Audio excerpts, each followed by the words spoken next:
Well, good morning and happy Sabbath. And definitely it is an auspicious day. We'll get to that later. But we're going to begin with a word of prayer. For those who are able, if you want to kneel and join me.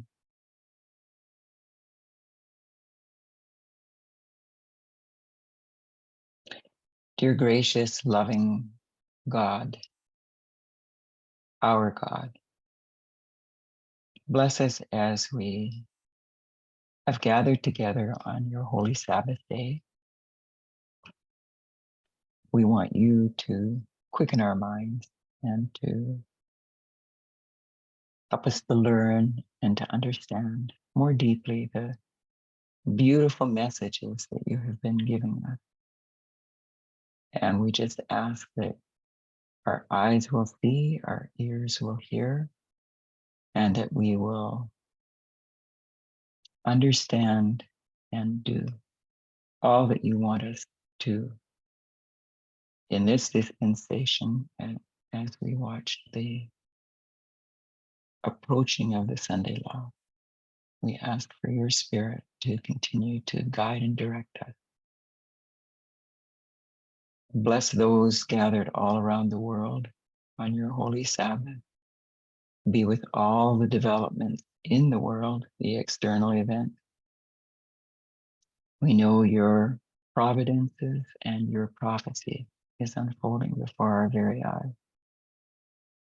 And we ask for your help for all those who are oppressed, who are dealing with tragedy and trial. And we just ask that you'll give us a heart to care.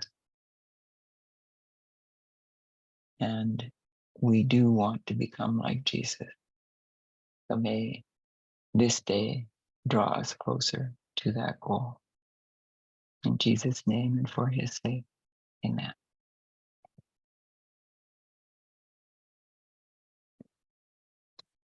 And I am going to do a little bit of review.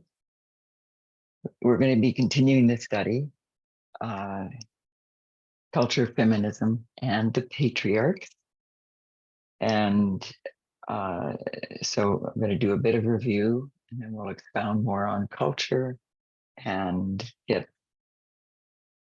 to feminism, and also to little bits of Angela Saini's book, The Patriarchs, The Origins of Inequality. So let's review. And last time I began with two parables. One was of nature, and we could say the literal, and then we went to a metaphor, the figurative, and we could also say spiritual. So I am going to share screen. First, I will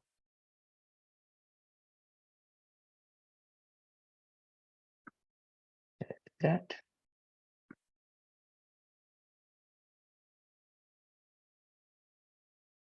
So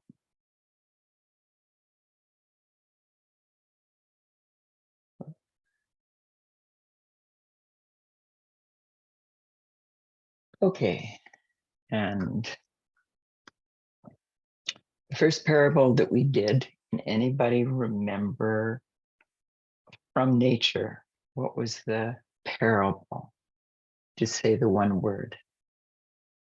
Those that were here last time. Aha. Firefly, right? And we dealt with some of the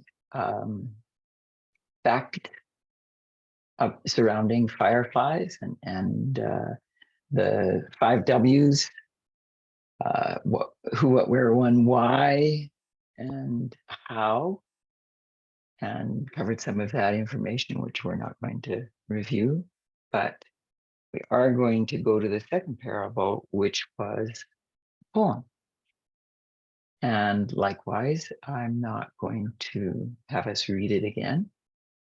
but we will go through some of the highlights from that metaphor, and just as a quick bit of review. So let me just move my little bar here so to block it out. So firefly, and the metaphor was the firefly was representing a woman in an abusive relationship, we'll put it that way. A married woman whose husband doesn't value her for who she is, her authentic self. And just breaking it up into the different characters, the woman, and some of the phrasing in the poem itself, her effervescent zest for life. We could interpret that as vitality, that she has an energetic, bubbly personality, that she has a creative and inquiring mind, meaning she's smart and capable, that she has an adventurous spirit. The poem also infers that since marriage, she has become a shell of herself. The man, and it could equally be a partner or a boyfriend, doesn't have to be a husband. I could almost add in and extrapolate, it could be an employer or someone else in a different relationship with a woman. But we'll pick up more on the marriage part, so we'll limit it to partner or boyfriend or husband. And it says in the poem that she once charmed him, but now he finds her inconvenient, that he is unaligned with her. And then the reference to it's in respect to the firefly, but as the metaphor carries out, hunter, which of course is the, we could say warrior king in Apis bull imagery, but the stereotypical image of a male and being masculine, macho, a hunter. And it doesn't necessarily have to be literally hunting wild animals or elk or moose or deer or whatever. It could be in a figurative sense as well, a hunter of females. And it says, or pardon me, it infers that, well, I'll just read it. Since marriage, he grows disinterested because he wanted to have a wife according to his criteria, his expectations, aligning with his wants, creating a wife according to his own image, his ideas of what a wife should be. She no longer fits his idea of wife, which we can infer as what his idea would be. Submissive, she's submissive, docile, catering to his desires and demands. So he now disdains her and distances himself, a type of abuse in itself, and isolates her from others, family, friends, acquaintances, whatever, another type of abuse. And the poem portrays the marriage relationship as it exists for her as captivity, her being deprived of, and again, it's in the figurative language referring to the firefly, but deprived of the very things that are necessary for life and to be able to thrive. In other words, she is suffocated, stifled. Isolation. And of course, the poem ends on a good note, traces how the friend who's the one writing the poem has given this woman some advice using the metaphor of the firefly. And so the woman is able to make her escape. But it's interesting that the escape is coined in terms like she plotted her escape, uh, almost as if there's a stealth involved, and that uh, she has to be cautious and literally flee, and so freedom has a price attached to it. And so, any thoughts or any other comments, those of you that were here last week even that wanted to make any comment at this point?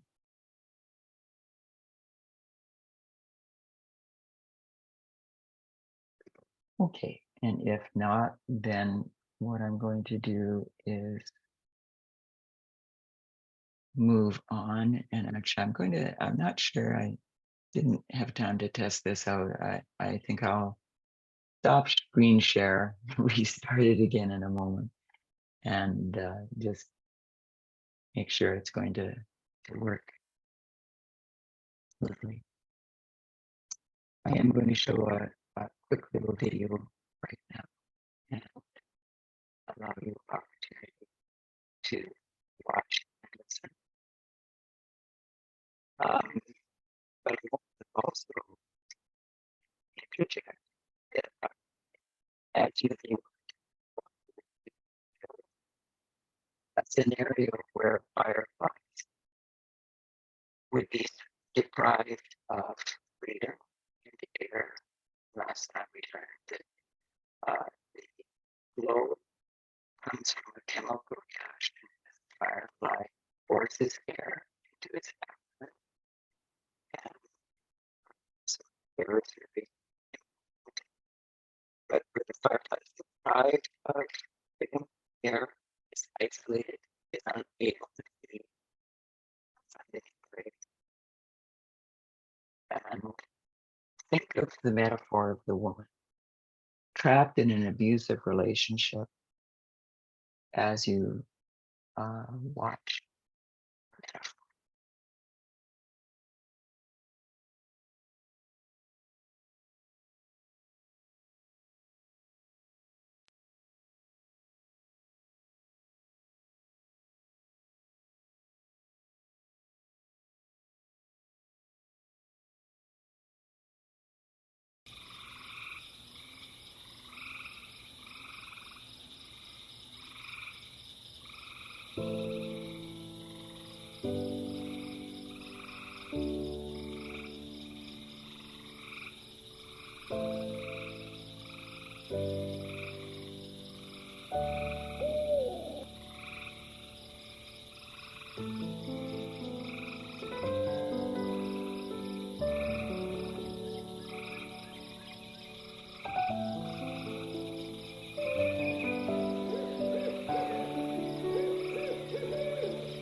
a metaphor, a parable.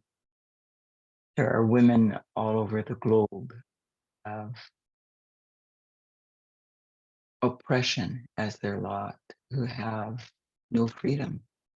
And it may even be women who are in what from outside appearances looks like a perfect situation. Maybe married with a husband, possibly with children, and they are still not free. The man who shot the video, Radim Schreiber, self-proclaimed firefly photographer, states, in this short movie, I tried to capture my feelings and experiences with fireflies in the woods near my house in Fairfield, Iowa.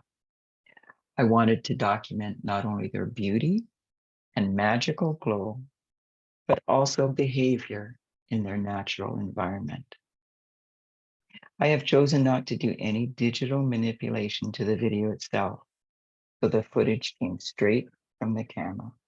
This is not time-lapse photography, but a real-time footage of firefly. And somehow fireflies do seem to be such a fitting parable for women. And being able to escape and have freedom, being able to shine, that's what we hope, that's what God hopes for all women and all of any gender, that they can be their authentic self. And the second parable that we went to was dealing with, does anybody remember? Little bit of a glimpse at the agricultural model. So, okay, back to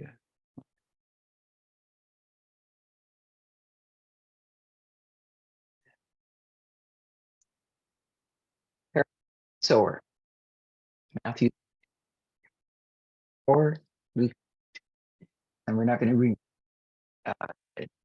scriptures. It is in 3 passages of the gospel. Want to is term 3, break up your fallow and sow corn.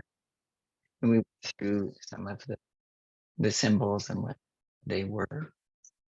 Oh, I'm not sure if that blocks out a little for you. I'll just in case. And noxious weeds, habits, practices,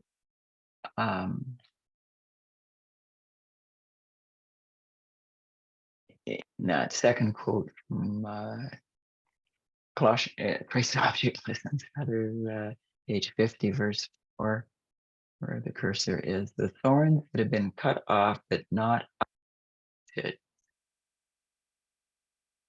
And to have understanding of the kingdom of God, and we are the ones to determine who we will become, work in our hearts. And then the very last one, I'll just read, the plowshare will do its work.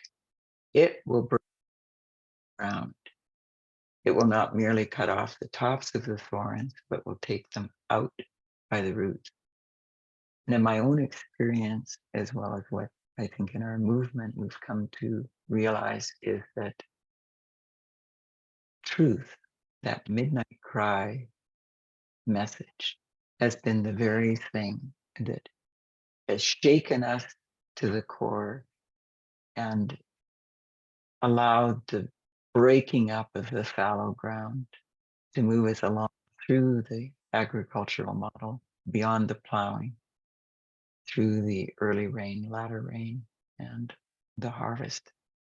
And it's not going to happen unless the thorns and noxious weeds are absolutely. So just highlighted points change.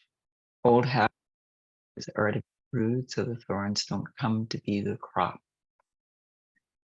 The wheat has to be able to survive. The work in the heart, God will do. Best. We must cooperate. God asks us to, expects us to, requires us to. The soil of the heart broken up, cultivated. It doesn't just happen just at the beginning. It is an ongoing process. Any weeds need to be cleared out, right? Right, Henry? The garden will not thrive. Deep repentance is needed. We're not to put anything first before the kingdom of God, including things not in themselves, good things perhaps, but if it comes first before the kingdom of God, it's not going to be that we attain to the kingdom of, and nor things that draw us in time from the kingdom of God. The midnight cry messages, present truth, the gospel seed, received, produce the change. As old habits, sinful practices, and the mindset contrary to God are left behind. And a very important point, Elder Parminder really brought this out well in his studies initially back in time. We are responsible for our destiny. Failure, re-salvation, in regards to salvation, lies at our door. It's our choice. We must open our minds to instruction, being teachable with an earnest, dependent faith and eyes and ears that believe and understand. And we discussed that a little bit. And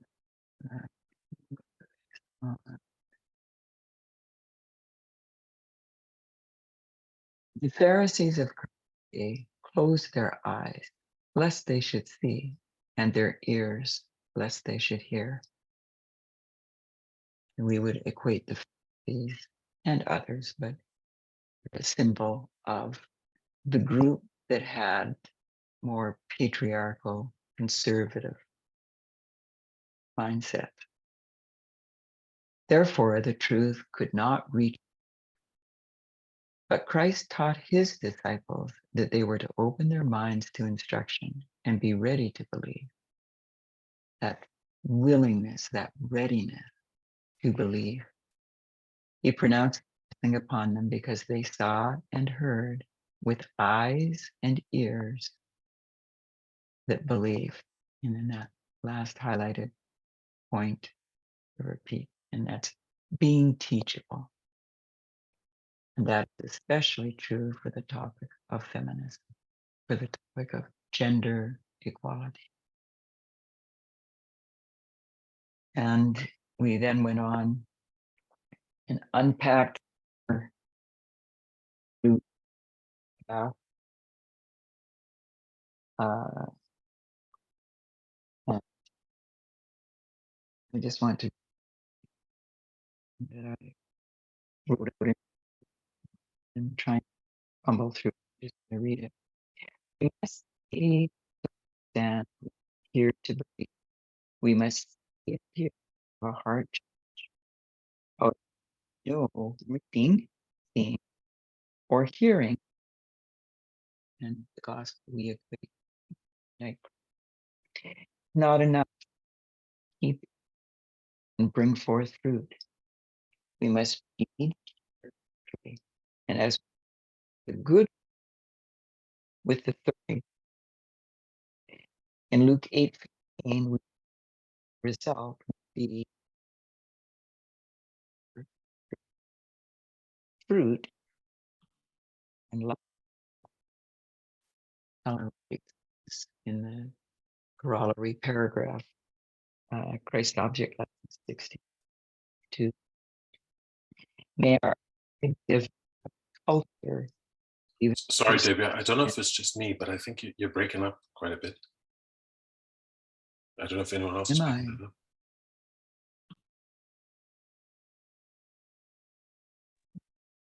Okay. I'm noticing the same thing.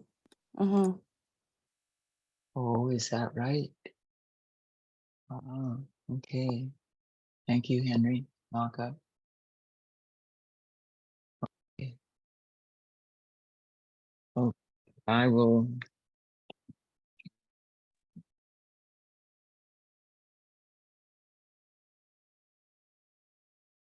We'll see if this assists.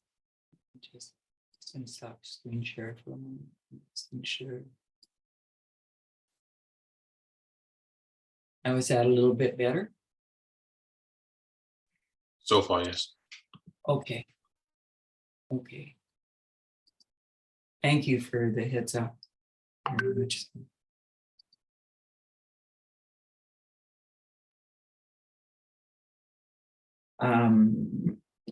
Okay, so Luke 8:15, Christ object lessons, page 60, paragraph 2.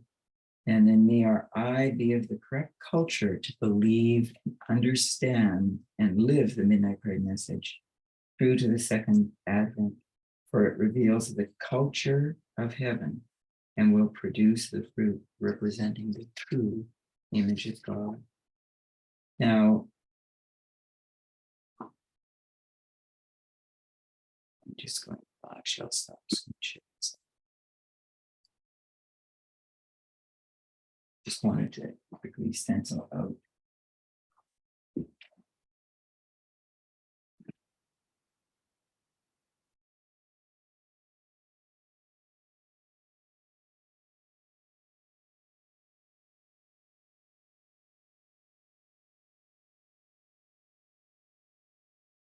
Principle is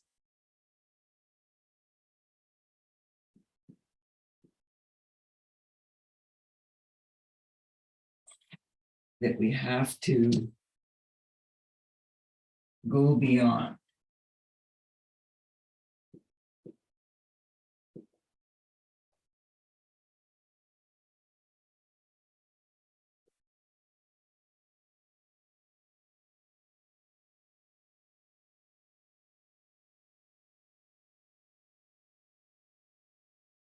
and it is a requirement for us to be successful that we have to follow through a process, and that is, I'll come back to this sharing of the screen. Last time we went through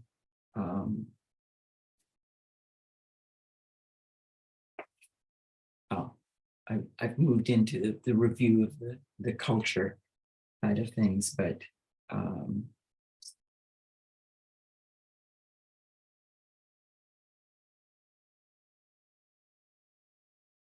feminism is a reaction to patriarchy and sexism.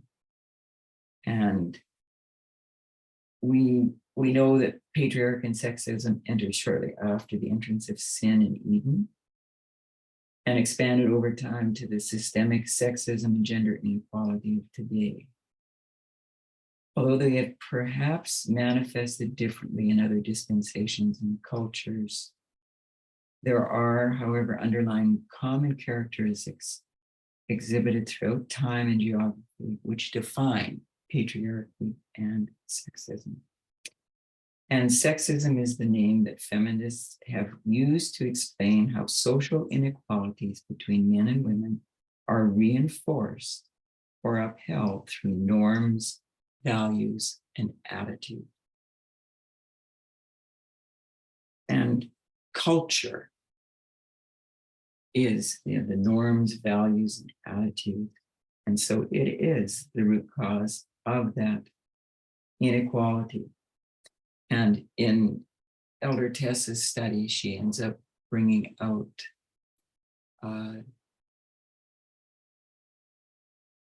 two points that I'll highlight. Just take off the screen share for a moment. 2 points that I'll highlight.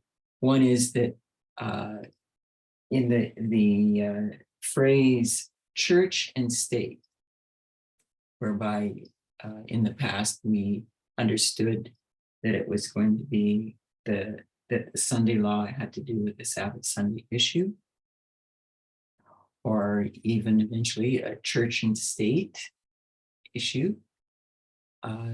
We have come to now understand that we replace that word church with the word culture.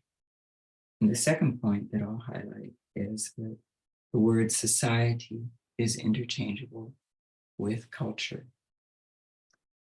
And that choosing our own path and making a God in our own image, we went through a 4-step process, and it was very well illustrated by Elder Tess. You know, you begin with a message, and you end up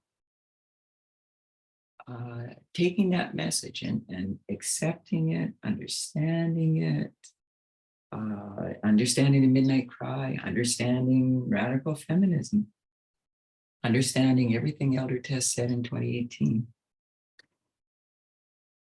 But you end up cutting off a part of it and reducing the message.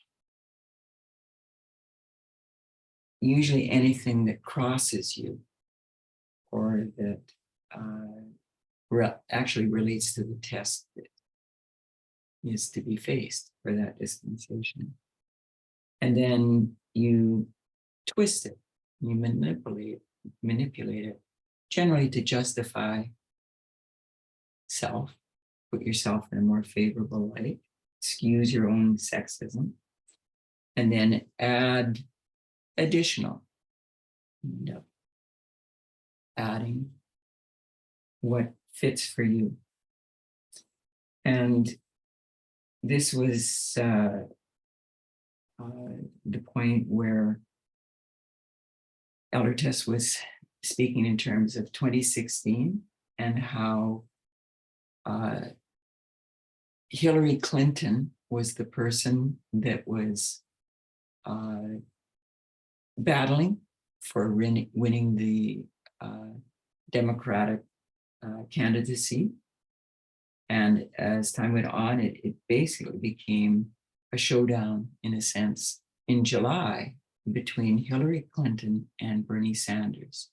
And Bernie Sanders represented his viewpoint, his views on social justice, his more left-leaning position. And it turned out that Hillary Clinton was able to succeed in gaining the Democratic candidacy,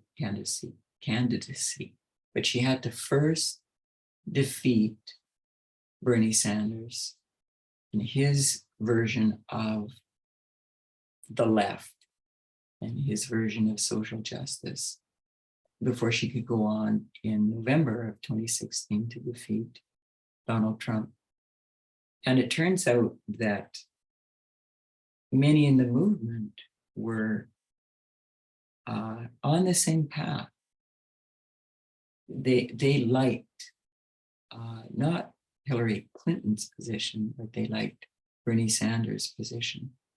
And Elder Tess makes the point that long before November 2016, some in the movement had already rejected the Midnight Cry message by siding with the Bernie Sanders position, and therefore they already were off the path by the time the election Hillary Clinton against Donald Trump had come to pass. And we also went through making a God in our own image. And again, it's just a matter of the review, the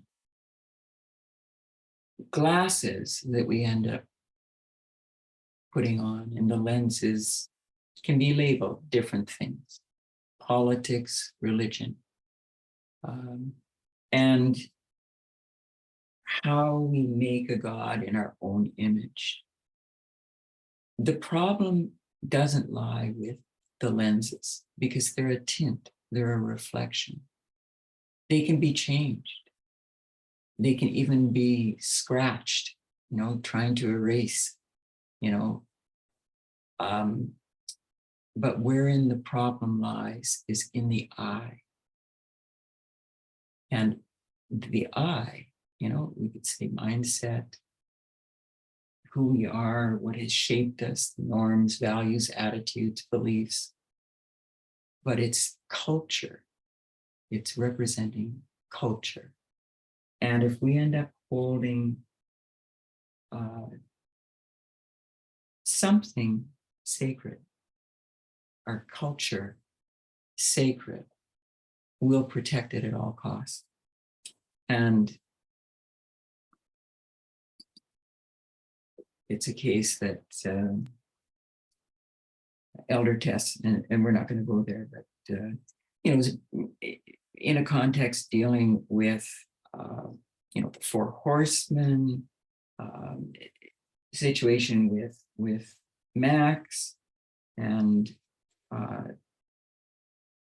we ended up looking at libertarianism and men's rights groups, atheism, and so I'm just going to read a little portion here. A person, for example, an atheist like Richard Dawkins, may hate God and the concept of God, may hate religion, but that person loves their culture. It can remove the lens labeled religion, or they can scratch off the religious tint, but they will still have their eye, which is their culture. In other words, the problem still remains. The lens of religion will merely be replaced with some other tint, some other filter, and the same problem will remain. The root of the problem is their eye, not the lens. And culture war. I think I actually do have some. Hopefully. Just go on. Nope. Okay. Culture war, that phrase that's been coined so much. What a person sees as the threat versus the culture that person holds sacred. And so there's a tension, and it becomes a culture war, not just in society, but even within an individual. Something's got to give. And the person chooses to preserve what they hold sacred, regardless of anything else. A person doesn't need God in the culture they hold sacred.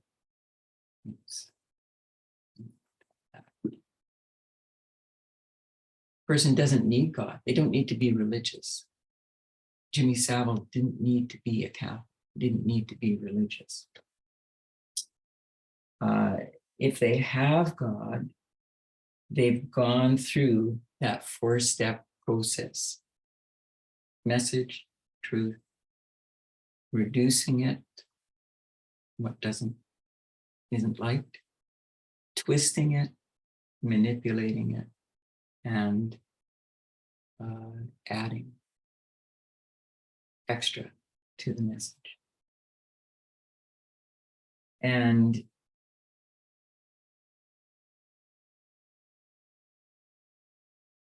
they've made a God that suits them. And in Jimmy Savile's case, it didn't even end up it wasn't even the same God as Pope Francis. It wasn't the same. It wasn't a Protestant God. It was a God in his own image, small g God.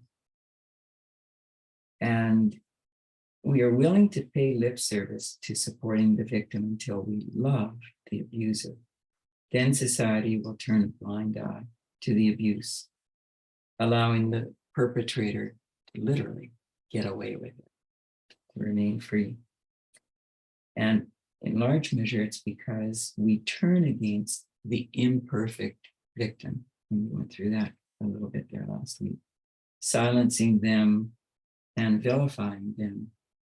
And of course, the primary example in more recent time, Amber Heard and Johnny Depp.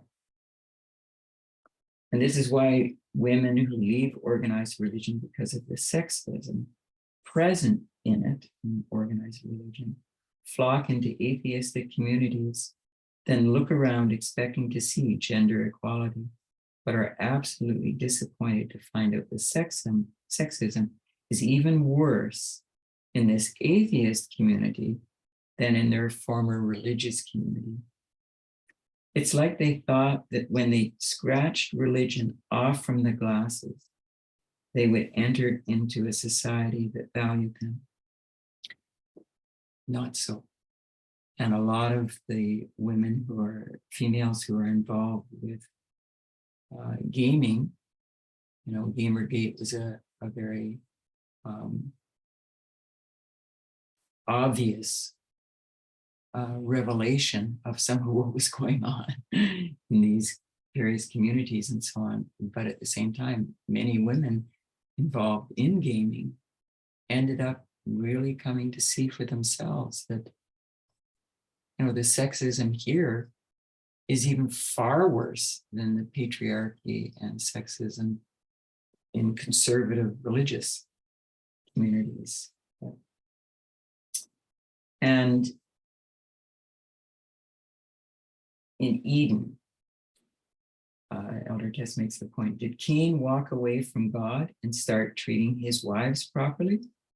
No. Did Cain rebel against God and then understand suddenly gender equality? No. Cain brought his sexism and patriarchy with him. He did not need to be religious. And the point of radical feminism is to change society, to change the culture away from the sexism and patriarchy, to change the eye, not merely scratch the glasses lens or exchange it for a different one. As understood by a radical feminist, gender inequality is the oldest, the deepest, the most set, the original, the fundamental form of bias and discrimination, which has been the most extensive and the worst still in practice today. And this is exactly what parallels our prophetic message perfectly. Gender equality started in Eden. It didn't wait for Christianity to get its shoes on. In other words, to start up and get running. It wasn't a case that all of the nations surrounding God's people had gender equality and that the religious people were the ones influencing them to begin practicing patriarchy and gender inequality. In other words, to start being sexist, they already were. At the Tower of Babel, everyone there is fundamentally sexist. It does not matter where they went or what religion they ended up turning to or what language they were given. Every single one of them brought sexism with them. The eye, the culture, the mindset, the character. Just like the glasses with a religion and a politics lens were only tints, were a reflection and could be scratched off or changed for a different tint altogether. But the eye was wherein the sexism existed. And we have to understand this and look outside of our Christian bubble today as we approach, we're in the agitation of the Sunday law, as we approach the Sunday law, we need to understand these things. And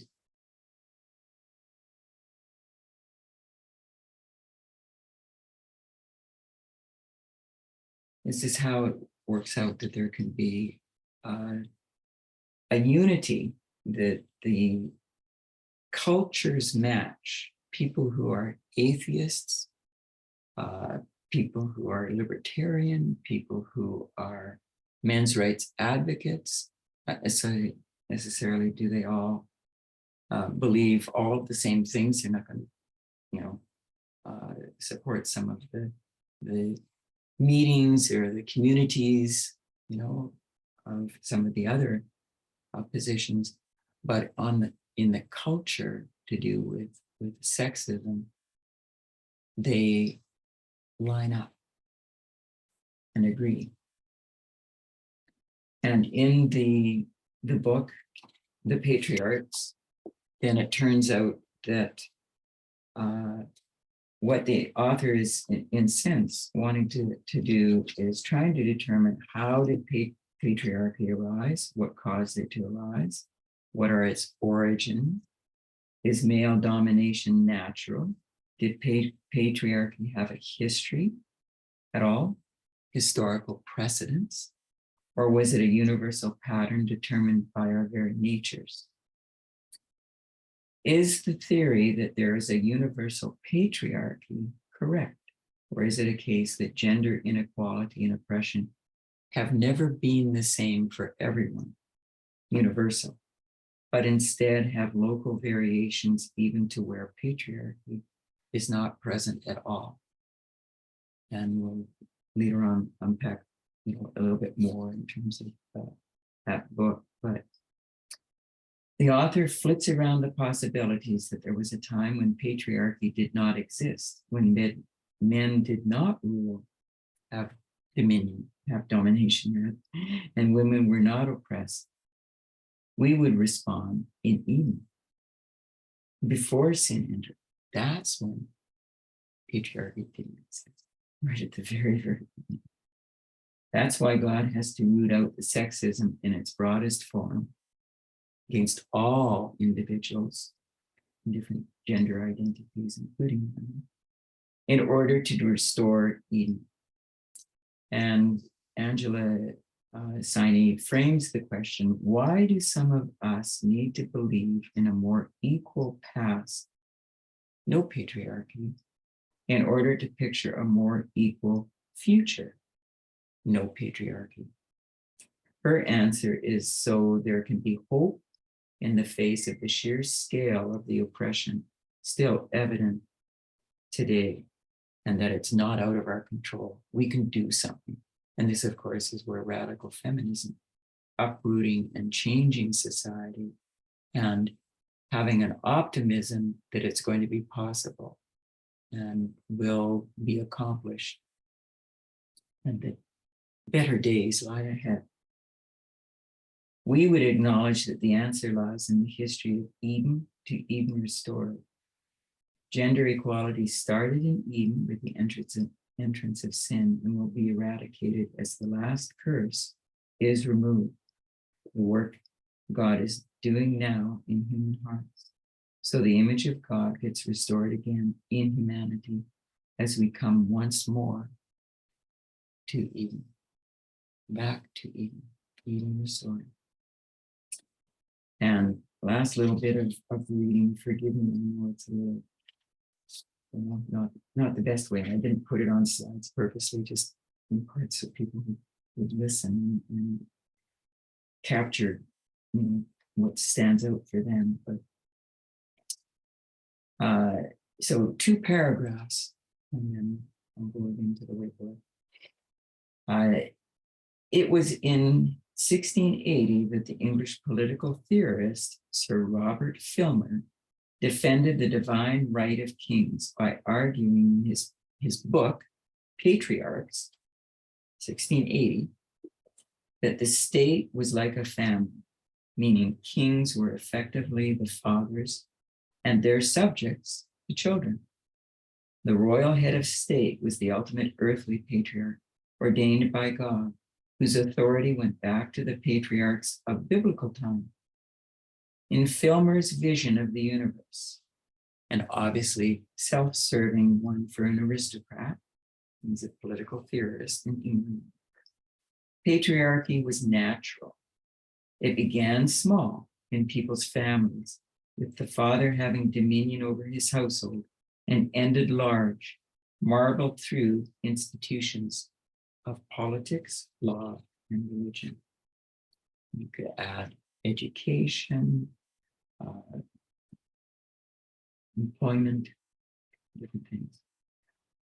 Continuing on, second paragraph. Hundreds of years later, there was still something compelling about Filmer's fractal-like explanation. In Sexual Politics, a classical feminist text of 1970, so another book, Sexual Politics, the American activist Kate Miller defined patriarchy as the control of younger men by older men, as well as the control of women by men more generally. Starting with the father, gendered power was still thought to radiate outwards from the home to the community and the state. So,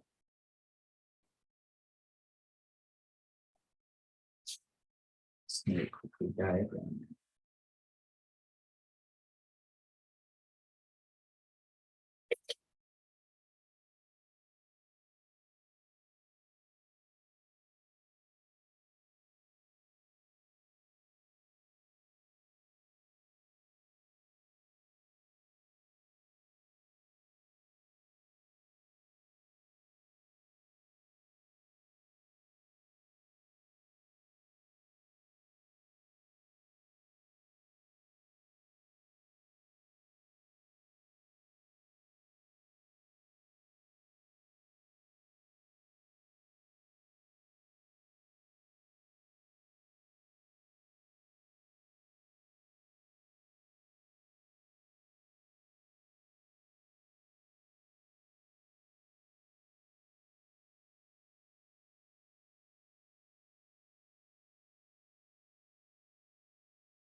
Merely using this as an example, because there are a lot of different books, different things, different developments, but in this book, The Patriarchs, this example is provided to just show, almost 350 years. So this is a little vignette of time, 350 years long, and male domination based on biology. It's natural for a man to be superior. And where it's this pattern of home, that's where it begins. Community,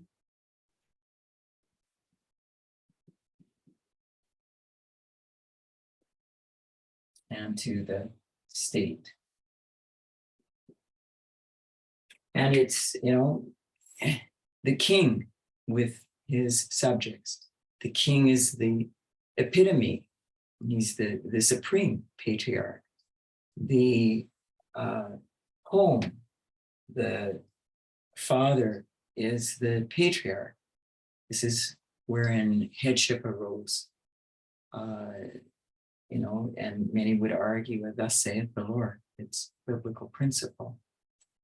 But this has not changed. that expression way back in the 1970s. You've come a long way, baby. And what really has changed, and even to the point of revolution. We think of some of the protests in Iran, the women, but also joined by men,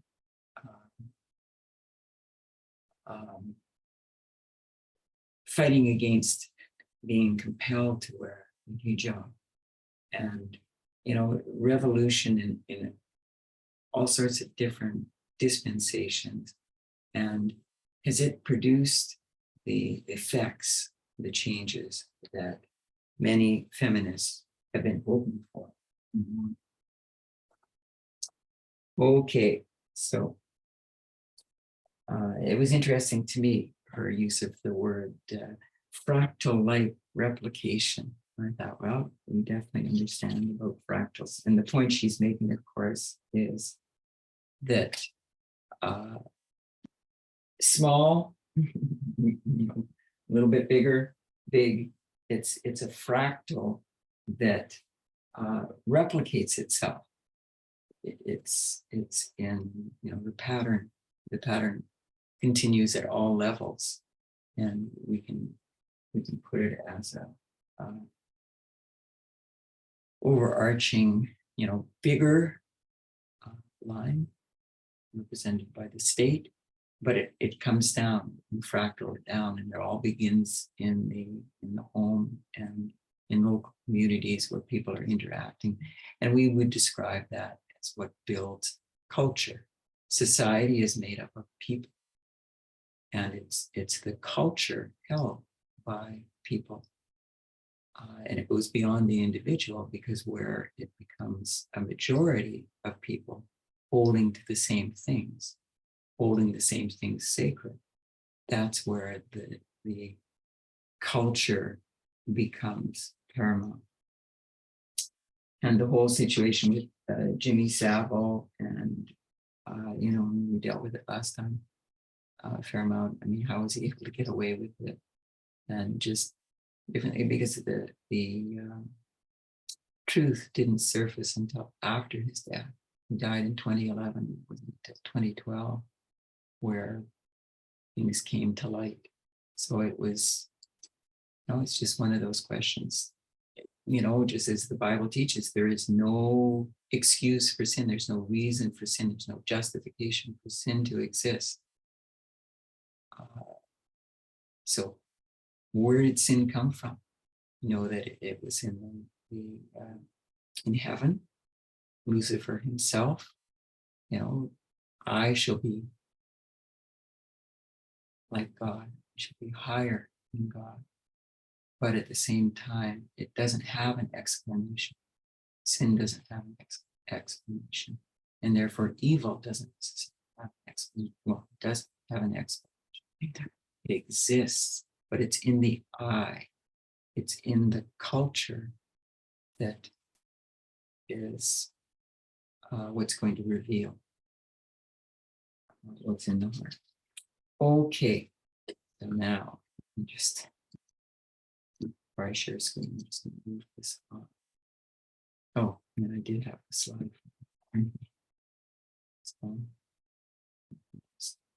Share screen.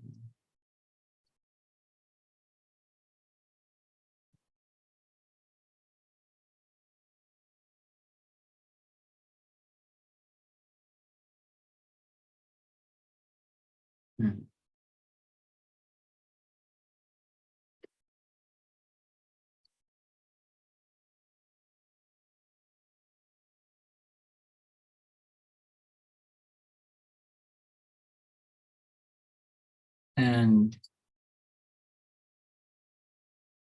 I'm just going to erase that.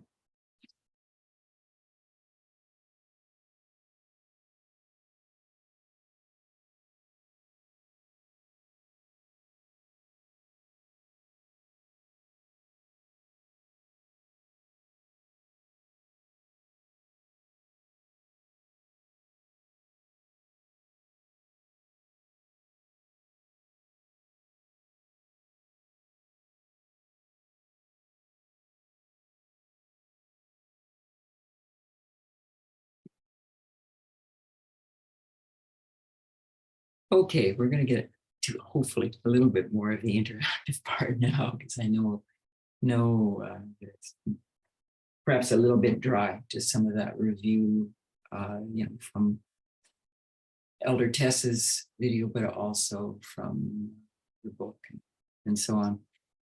So, important dates in women's rights, the journey of women's rights.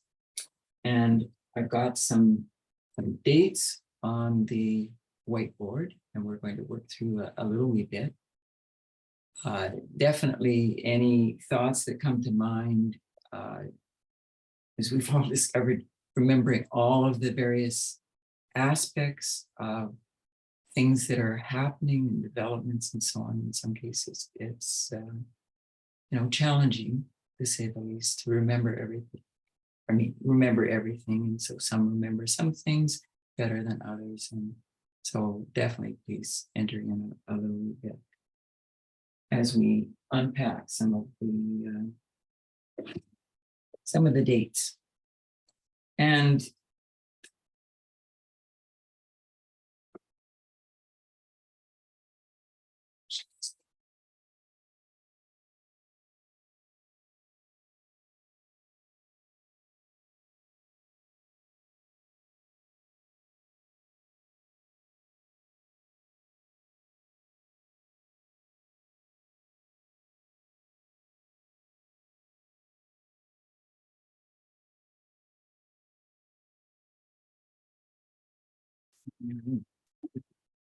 he jammed in there with the stand for the whiteboard. Anyway, the dates that, in a sense, we're just going to cover fairly briefly. But first wave with feminism.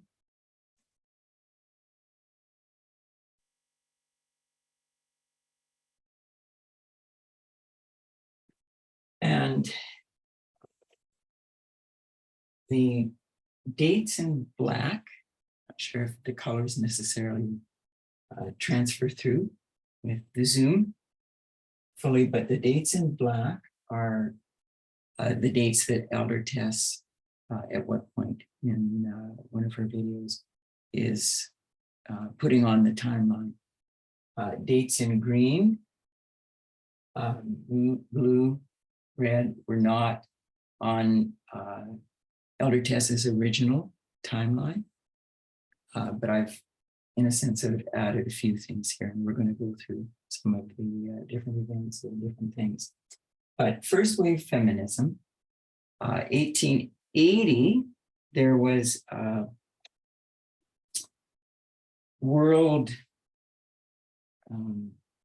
anti-slavery convention that was conducted, and a couple of women ended up turning up, and because they weren't allowed in, simply because they were female, it was sometimes if we make a mistake, or sometimes if we're rejected, not hired, get a rejection of any sort, it sometimes spurs you on. And that's exactly what happened with them when they weren't allowed into the abolitionist meeting, the World Anti-Slavery Convention, simply based on their sex. It put a spur under their saddle, so to speak, and motivated them to start to right that inequality. And at any rate, then after that, then it came to the year 1848, and the Seneca Falls Convention in New York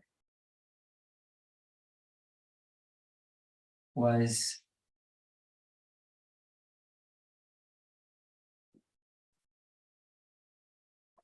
a pretty interesting development. They ended up coming up with the, based on the Declaration of Independence, I just want to read it.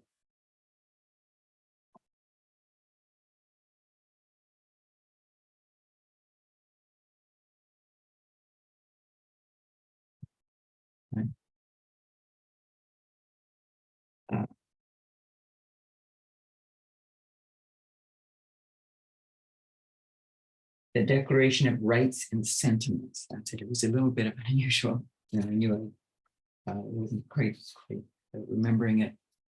And it was interesting because initially, pushing for the right to vote for women was not really a part of, they were looking for equal rights in marriage, for employment, situations where women could work and be paid the same, and a few of the other aspects, but they weren't actually necessarily looking for the right to vote. But it did end up, after a lot of debate, because some were in favor of adding that, some were not, it did end up getting added. And so that Seneca Falls Convention in New York was pretty pivotal in the development of women's rights and feminism itself. Does anyone have any other recollections, any other little bits of information, details on that Seneca Falls Convention they want to add in?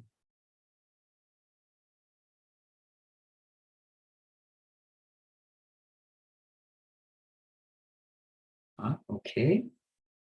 So I'll just make mention, I didn't put the date up at all, but 1851, we're familiar a little bit with Sojourner Truth, the Black abolitionist woman that Ain't I a Woman speech became quite a catalyst. And again, she was sort of generally putting forth as well, just women's equality, but certainly it was also couched in race, racial freedom. But anyway, 1917, I've got it down in green, and I just want to give a little bit of this history. On the last day of February, Russian women began to strike for bread and peace in response to the death of over 2 million Russian soldiers in World War I. Opposed by political leaders, the women continued to strike until 4 days later, the Tsar was forced to abdicate and the provisional government granted women the right to vote. The date the women's strike commenced was Sunday, February 23rd, on the Julian calendar then in use in Russia. And this is where it becomes important, because the day on the Gregorian calendar in use elsewhere was March 8th. And that's where eventually we'll come to that date, 1975, the UN sanctioned International Women's Day being March 8th of every year worldwide. And it's continued yearly since 1975. But it all began in 1917 with women rising up and in essence, even being implicated in the abdication of the Tsar, just because of all the actions, what it developed into and the strike and etc. So interesting.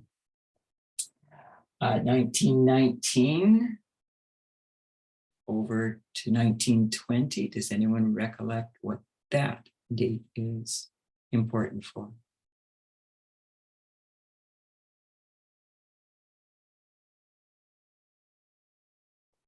I could give you a hint, perhaps. Voting rights for women. Say it again, Maka. That was Katia. Voting rights for women. Thank you, Katja. Yes, I'm sorry, you were a little little garbled, actually, we're breaking up. That's right, 19th Amendment, so women getting the right to vote. But again, it wasn't all women, and it was only a progressive thing whereby women of color were also actually able to exercise their enfranchisement, their ability to be able to vote. But we mark 1920 as women's right to vote date. Okay, and I put in 1945. I'm not going to write in all of the green things, I'll just speak to them as we come, but 1945, but with that date, does that ring a bell for anybody in terms of anything? 1945.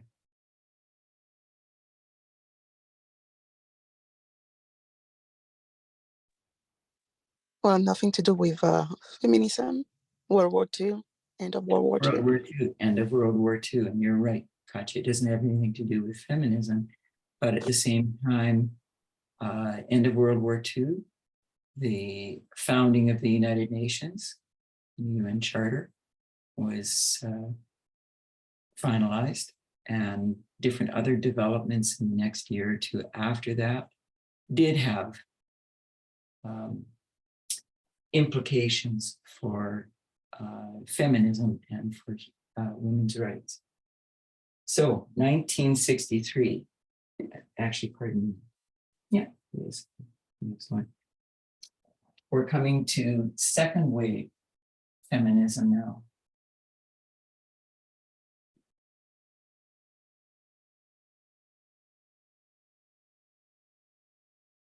And there was in particular a book that was written, and that's, I mean, noting different books and so on isn't necessarily key to all of our understanding. I mean, that 1680 book from Robert Filmer isn't titled titled Patriarchs, isn't a noteworthy book because it's on the wrong stream of information, but at the same time, a book here, The Feminine, anyone remember? Mystique by Betty Friedan. And you can see it's starting to work out that pockets of agitation are happening over time, over geography, and it's starting to move people's awareness. It's entering more a little bit some mainstream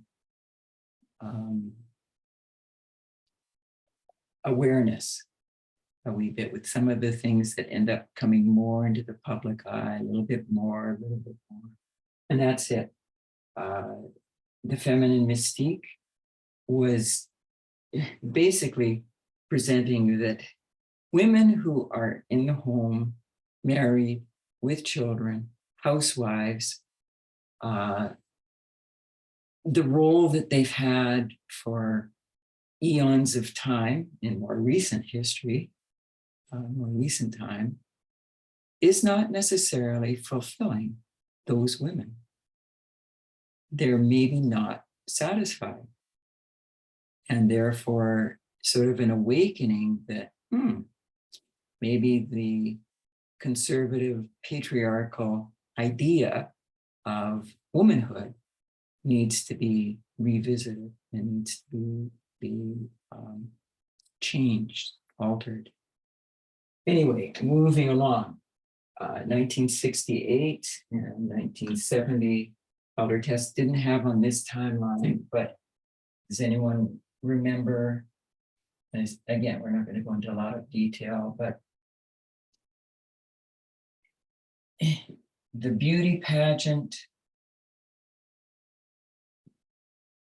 Miss USA, Miss America, Miss World, and all of the what over time was starting to get a reaction. A lot of women starting to draw back from this whole idea. And when I grew up as a young person, there were beauty pageants pretty well at every level. I mean, it started with well, down in the US, it's called Homecoming Queen. And, you know, around graduation time, but beyond that, in communities, many communities of varying sizes and so on would end up having beauty contests, and young people, and whether they were of Kiwanis, you know, maybe they had a dad who was in the Kiwanis, or Job's Daughters, or the Lions, or, you know, they would have candidates that they would sponsor in beauty contests. And these are, you know, 17, 18-year-old young women. And it would go from the communities, you know, on up, all the different levels, and, you know, to the national level. And then obviously the Miss World, you know, where all the various nations and countries, and in some cases, some of them actually at war with each other, you know, but they'd have this Miss Universe, or Miss World. Actually, it is Miss Universe. I'm not incorrectly, but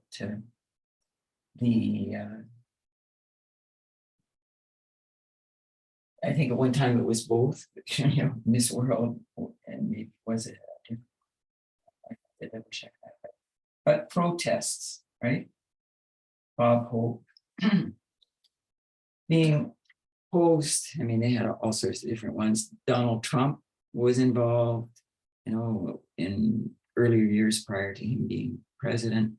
And it got a lot of women riled up and just questioning, you know, as feminism was starting to grow and develop more and more, and we'll get next time into the different factions, the different streams of feminism. And women were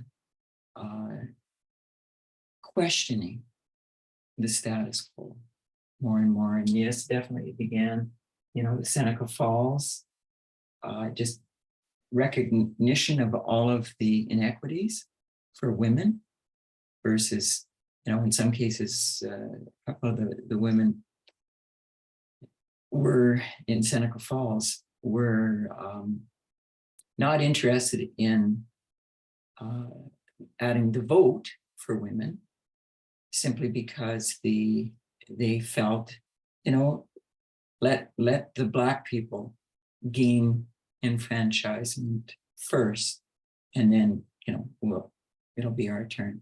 And in some cases, some of the women, and this is where the, you know, different factions later on, there was a lot of, I'll say, debate rather than arguing, but some of the women felt that, well, if Black people are starting to agitate, you know, to have some rights, then, I mean, we're white, you know, we're white women, so certainly we should get it even before them. So even there was a little bit of a racist element within some of the things that were happening as well. But protests, and some of these dates are not in stone. They're a little more fluid. There's varying opinions, you know, as you search out different sources online and so on, as to what the dates were that constituted, you know, the second wave, third wave, very definitely. But for our purposes, we're zeroing in on some dates that have pertinence to our movement as well. So 1989, does anybody remember?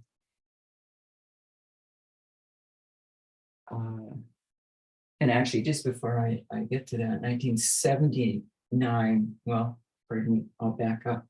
1973. What would we put there? Fairly infamous date now. And this has to do with women's rights and feminism for sure. 1873. Roe v. Wade.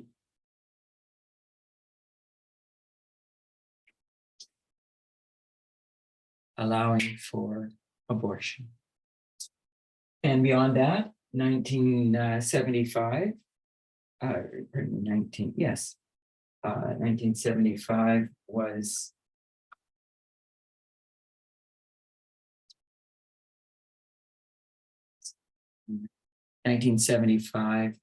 as I said earlier, when International Women's Day was set for March 8th by the United Nations, and it is continued annually on that date. And 1979, also another UN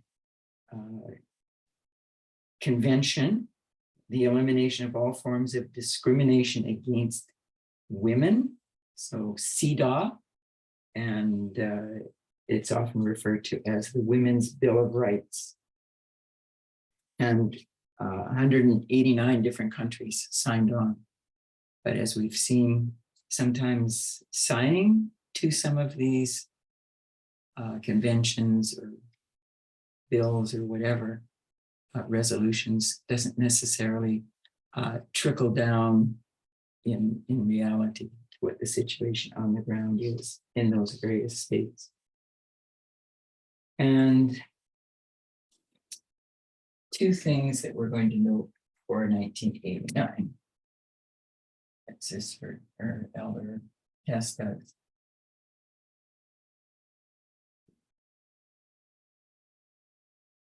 First one being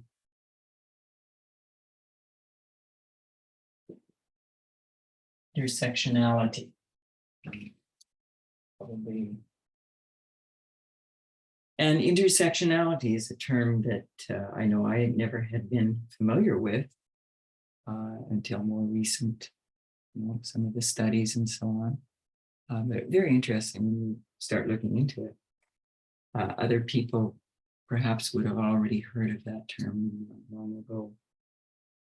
The term intersectionality is used to describe the idea that women experience layers of oppression caused, for example, by gender, race, and class, economic standing. It was introduced by Kimberly Williams Crenshaw in 1989, and it was during the third wave of feminism that the concept flourished. So intersectionality, if you are of a specific race and you are of a specific economic status, where those intersect, if you have, for example, you live, at a lower economic level, more in poverty, single mom, working or without a job, but with children, whatever, if you're white, your greatest challenge is the poverty, is the economic status. But if you're also a person of color, a woman of color, that adds another cross section where they intersect. And in some cases, it works out that you can have more than two if you're, I'll just say, older, or if you're younger, in your teens, Black, and had a child out of wedlock that you're on your own needing to support, and then you add so age, race, economic status, gender, in terms of if you're of another gender identity that is more marginalized, and you're not able to freely just, apply for a job and get it, or, there's discrimination happening. All of these things indicate intersectionality, and particularly to do with women. It can be a real, like a lesbian woman who's Black, who's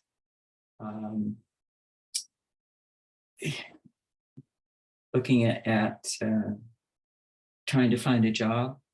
These are the things that are the challenges in many cases. Challenges that not necessarily everybody faces equally. There are inequities.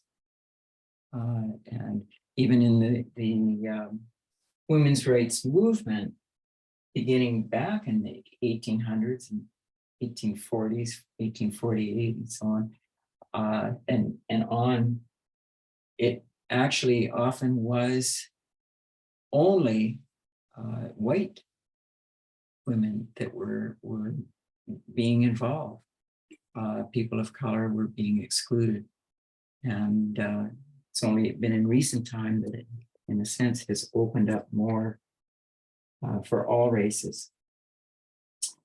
And then the other court case, intersectionality continues on to our day. And the other court case is Price Waterhouse that we note.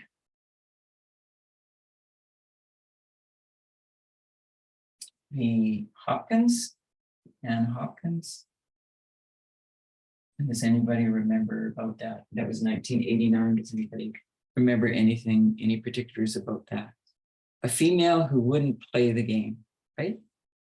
Was up for promotion in terms of actually becoming a co-partner, and overlooked, and basically the rationale, the reason, she wasn't dressing according to their expectations, makeup, heels, a skirt, dress, whatever.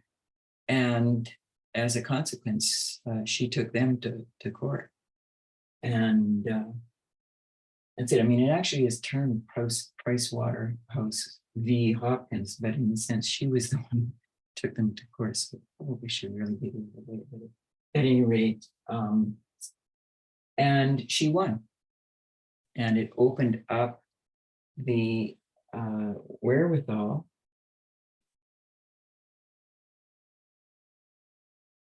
the court held, and this is the Supreme Court of the United States, the court held that what they had done constituted sex discrimination under Title VII of the Civil Rights Act of 1964. And the ruling established that gender stereotyping is actionable. In other words, you're responsible for your actions, is actionable. You're able to be taken to court as sex discrimination. And so that's how she was able to win her case. And then the third wave of feminism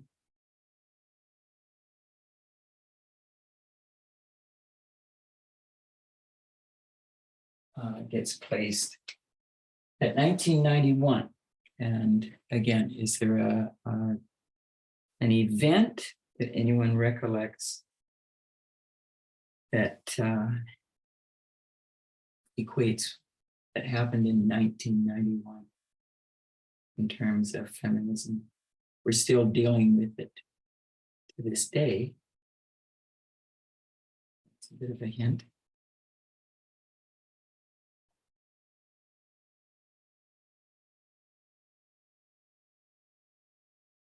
Anita Hill.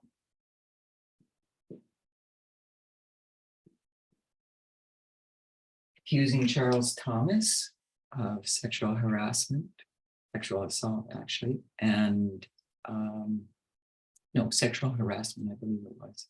Sexual assault is rape. I believe hers was sexual harassment. And he was a supervisor of her, I think, what was it? Department of Education and Equal Employment Opportunity Commission, both of them serving on it. And he made advances to her that were absolutely inappropriate. And she presented this to the Senate committee investigating whether or not Charles Thomas was to be accepted as with the Senate all needing to vote as a Supreme Court justice. And it turns out that he still was accepted into the Supreme Court as a justice. And, you know, sort of a slap in the face, right? These women that are brave enough to come forward. And then it turns out that the male is believed above the women. And that's part of the whole complaint of feminists. Silence the woman. And in essence, she has no rights. She has no equality. And so that's what ended up happening. 1991 on basically ends up becoming confusion within the feminist women's rights movement. Some would suggest that there is a fourth wave that ended up happening. And let me just quickly go through a couple of the other dates before we finish off. 2001, there is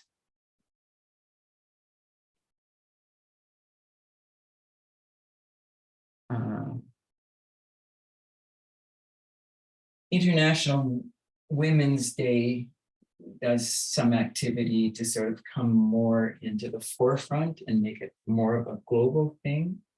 But what I'm going to more or less just highlight is Women's Equality Day. And it was going to be August 26th in the USA. George W. Bush signed off on it. And it was interesting because, and it was meant that it would be named as an ongoing day that repeats annually.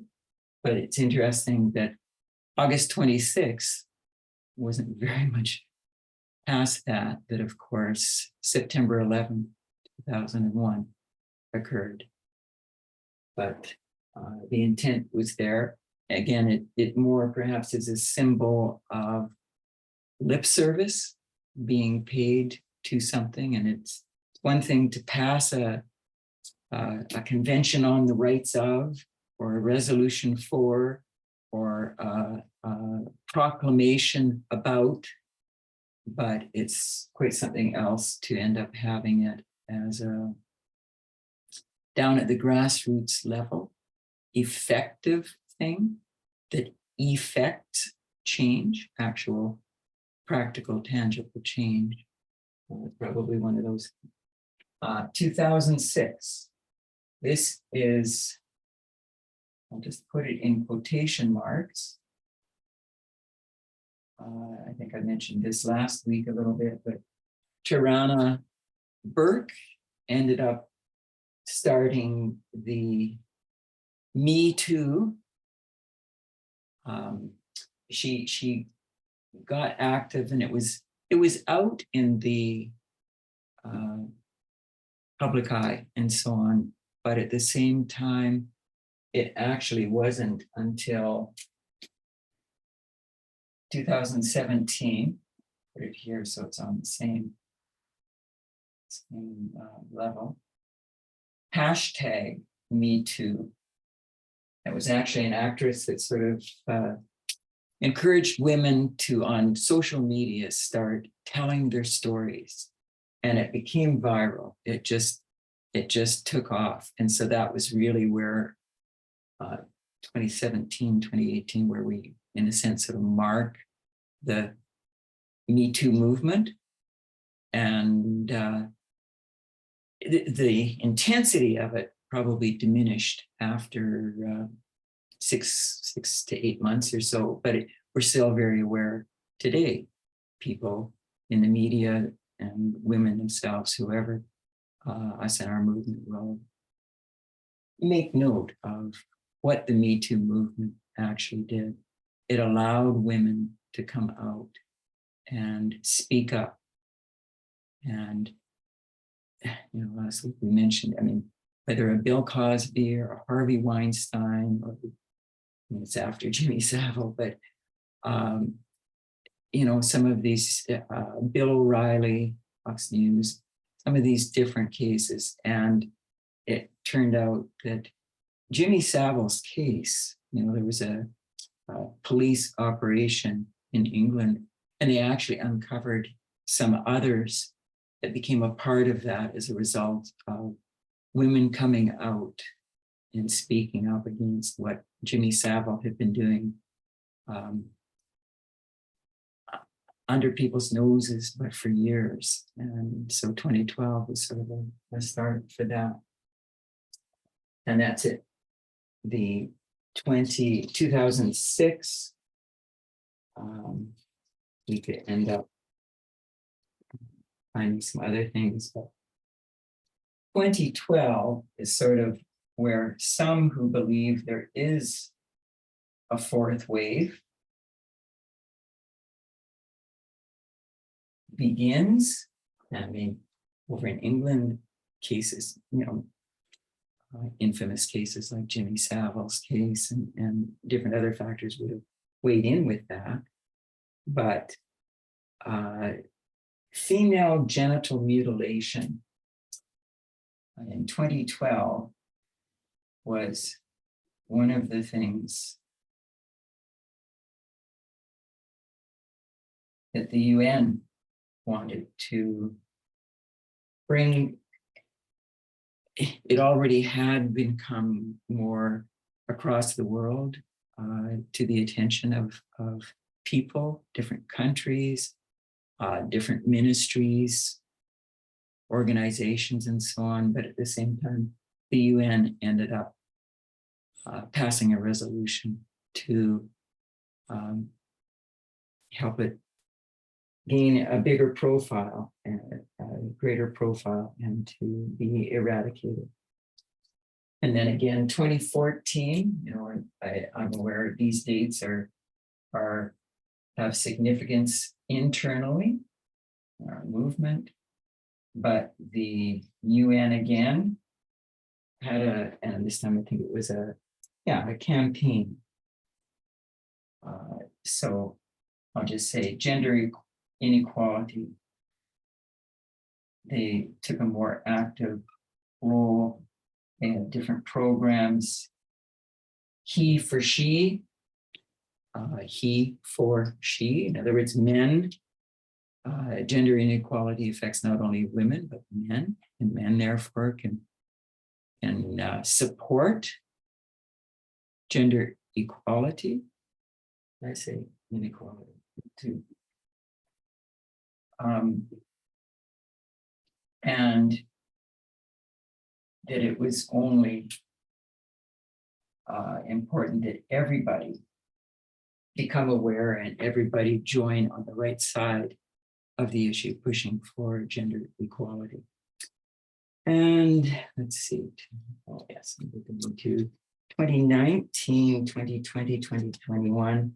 I know my time is closing. I want to instead just zero in now on today. Today is an anniversary. Today, well, actually, before I do that, there are two other events. No, it's the next one, sorry. 2022, what happened a year ago? And I'll say today, on this date, a year ago.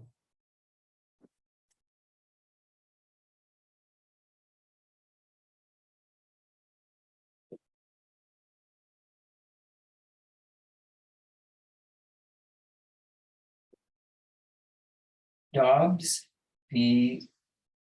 Jackson Women's Health Organization. Does that ring a bell?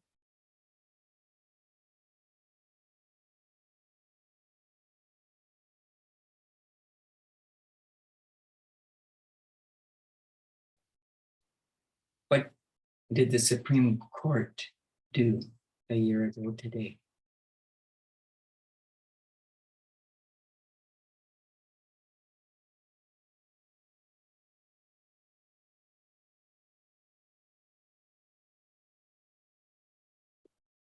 Abortion, Roe v. Wade, was overturned a year ago today. Dobbs v. Jackson Women's Health Organization. So 1973 to 2022, the overturning. And in many cases, it symbolizes the regression, the backlash, the undoing of progress that has occurred. Also in 2022,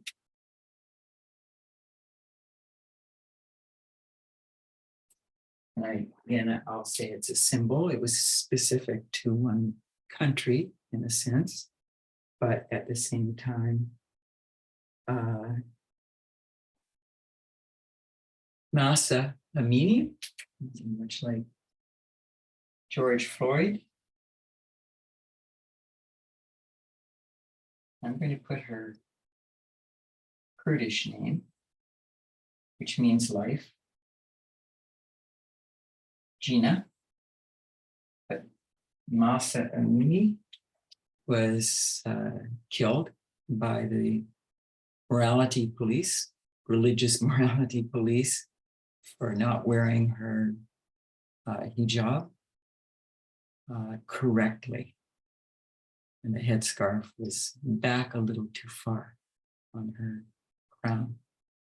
And they, in essence, beat her to death. And the Iranian government, absolved itself and said, oh no, she died at a heart attack, I think it was. But at any rate, a symbol, women, life, freedom. The protests began in Iran, and quite a movement beginning. But as people were beaten, arrested, killed, protesters, and so on, it didn't quell any of the enthusiasm, and in many cases, a lot of men ended up joining the movement. But it sort of has remained the status quo since then. And 2023.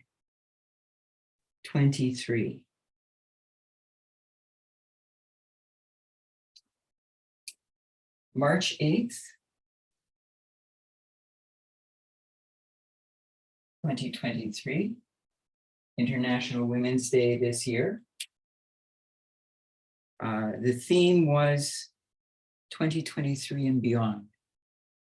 And basically the bottom line of what they were calling for, in a sense, make every day International Women's Day.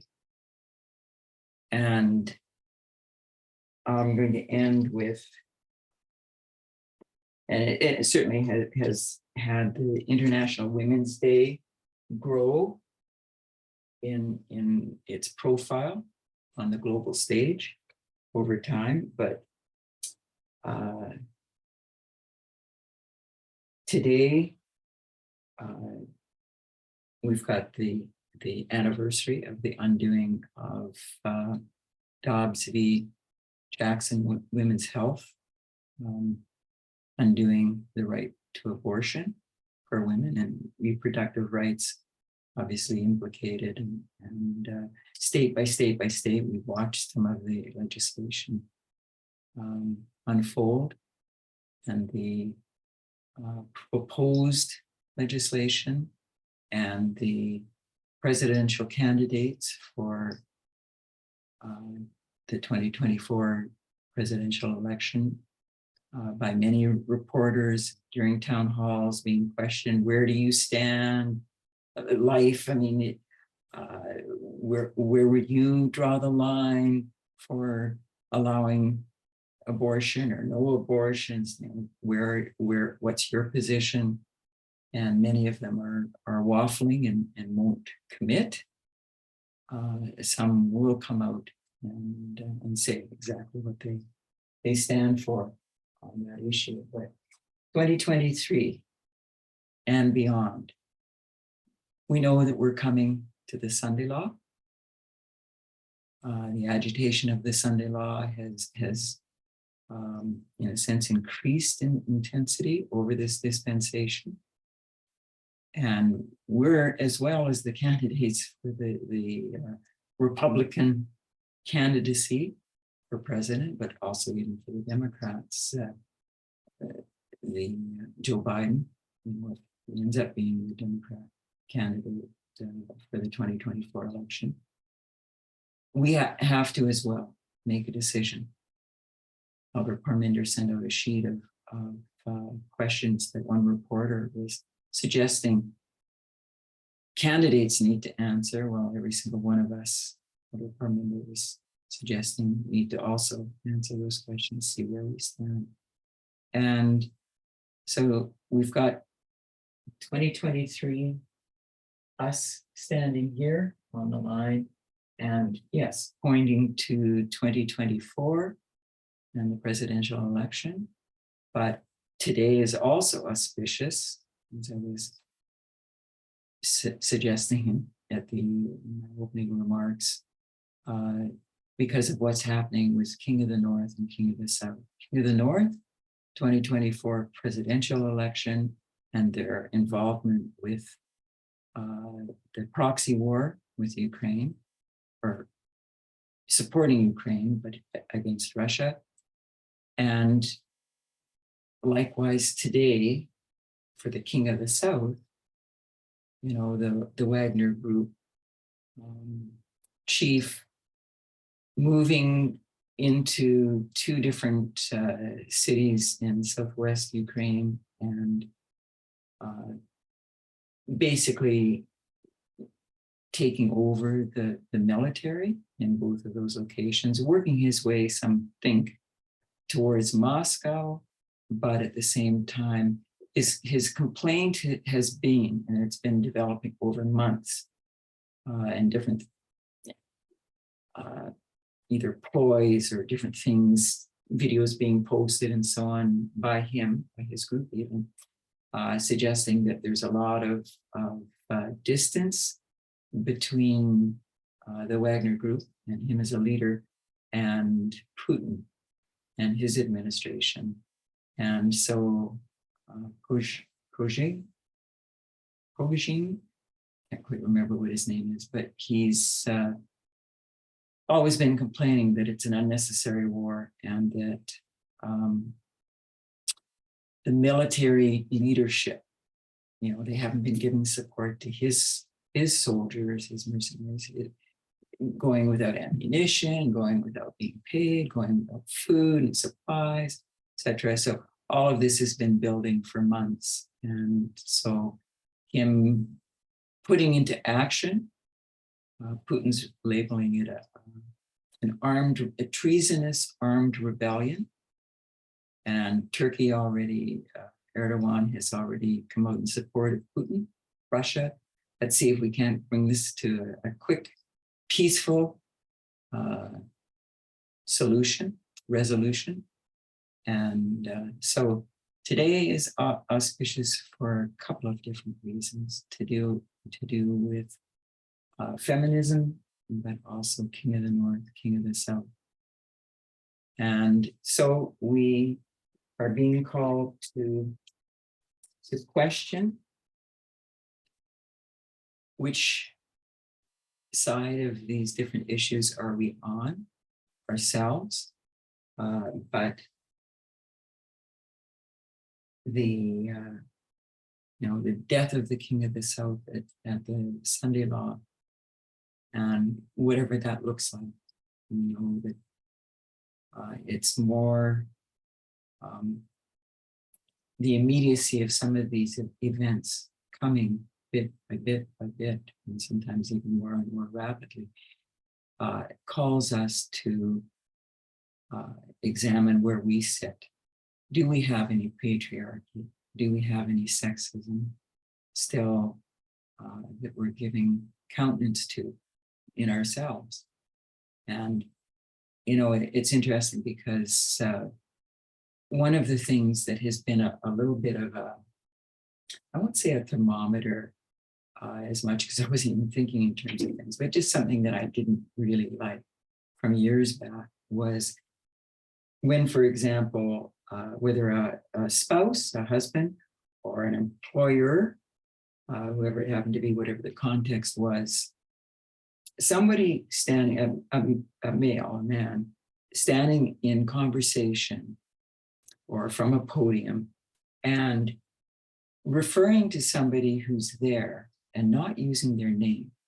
And the person maybe could even be standing right beside and just going on, and oh, she did this, and oh, she said that, and da-da-da, and never referencing by name, just always using the pronoun, well, you know, and it's maybe, I'll narrow it right down to it's an example of a husband and a wife, you know, and the husband talking, and he's talking about his wife, and she's standing right there.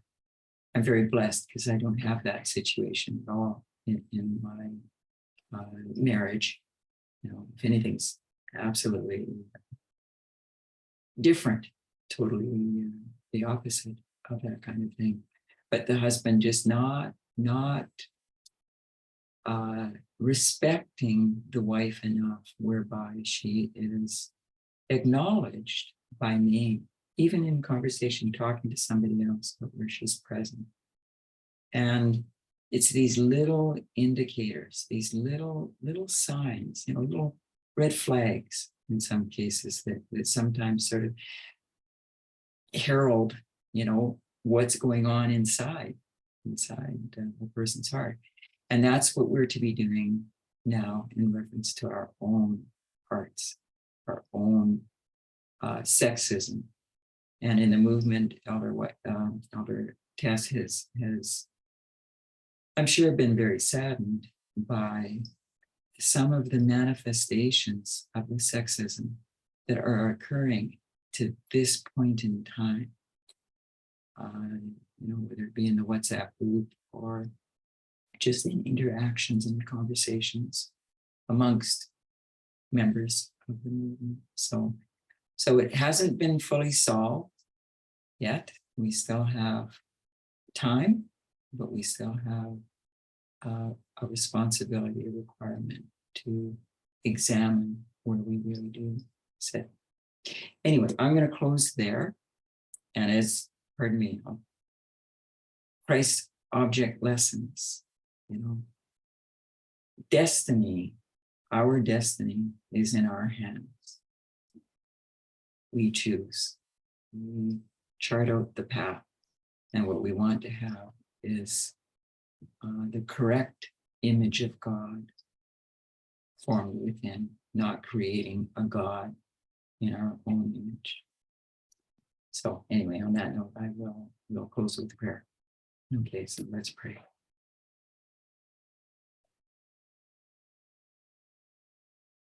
Dear God of heaven and earth, we know the subtleties of some of the changes that you are calling us to.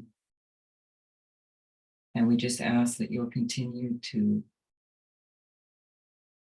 help us see and hear, but also believe and understand and keep and bear fruit. For we want to be a representative of yours in this world. We want to be able to stand on the sea of glass one day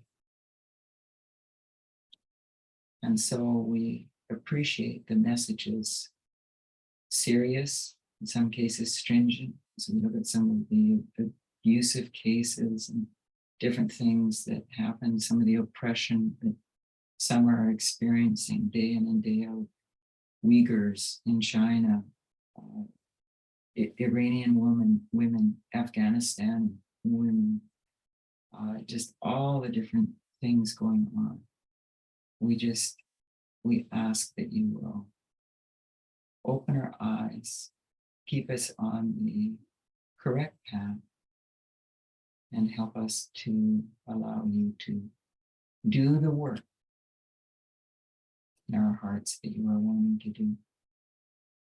Bless us the remainder of this day, and as the time that remains in this dispensation, we ask that you'll help us put it to good use so that we're not caught sleeping as the shift to the next dispensation and the Sunday law is put behind. Help us to walk through. In Jesus' name and for his sake, amen.